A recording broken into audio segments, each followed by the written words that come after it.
மாண்புமிகு மன்னராட்சி முதல்வர் அவர்களே,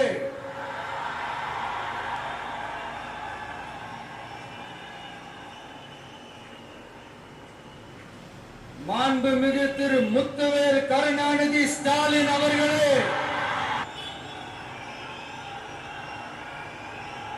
வீராப்ப சொன்ன பத்தாதவர்களே, செயலையும் ஆட்சியிலையும் அதை காட்டணும் அவர்களே.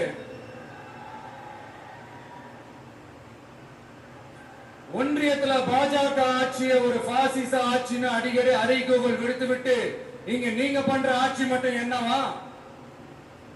அதுக்கு கொஞ்சம் கூட குறைவில்லாத அதே பாசிச ஆட்சி தானே. ஒரு கட்சி தலைவனா ஜனநாயக முறைப்படி என் கழக தோழர்களையும் என் நாட்டு மக்களையும் பார்க்கறதுக்கோ சந்திக்கிறதுக்கோ தடை போடுறதுக்கு நீங்க யார்?